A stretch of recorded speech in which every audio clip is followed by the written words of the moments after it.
From the prosecutor's office to the Grand Rapids School Board to the Michigan House of Representatives, you might recognize David LaGrand. The Grand Rapids native, who also opened Long Row Distillers, wants to be your mayor next. I've always been a city guy, and so for me it's really exciting to think, how can we take Grand Rapids from the really good place it is to great? How do we get from good to great? He says his biggest priorities are justice in policing, affordable housing, growing neighborhoods, and rebuilding trust in government by including more people in the conversation. There's broad agreement what the big issues are in the city, but there's a lot more talent out there than there's ever going to be in City Hall on options for how to do better. The amphitheater, the soccer stadium, and the possible aquarium. Do you think this is a good use of resources? I am hopeful about the soccer stadium for a number of reasons. For me, the metric's really going to be, okay, if there are 25 home games for the pro team, how many days of the rest of the year does the community get to use that stadium? We've got this 3% excise tax on hotels and motels proposal. A lot of advocates have supported that. Do you support that effort?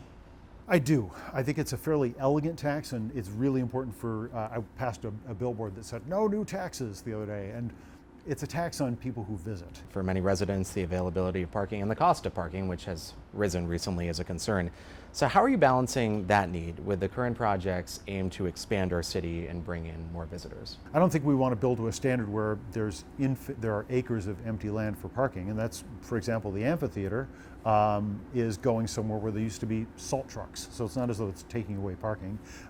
The soccer stadium is going in an area that is just acres of asphalt. It's just a broad, underutilized area that you can call parking, but it does not hit capacity 99% of the time. How do you hope to reduce crime and violence in our community, especially involving young people? One of the things that we need to do about crime in the city generally is community policing is good, it works. We need to lean into community policing.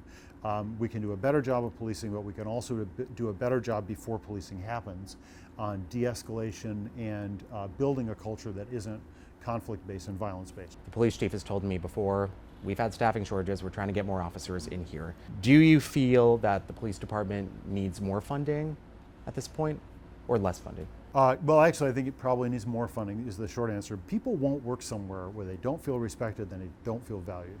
So one of the things I want to prioritize as mayor is making sure that the people on the police force feel valued and respected, and that the community feels like they are being valued and respected as justice is being administered in the city. There remains a lot of pain in a good portion of the community when it comes to the police department. How would you hope to bridge that divide between the community and law enforcement? We really actually need to talk about policy, because police officers do what policy tells them to do. We need to figure out how to incentivize our officers to use their brains and give them permission to say, if this encounter is not going the right way, it's going to be okay if I pull out. Nobody's going to yell at me for disengaging and de-escalating a situation. Why should someone vote for you?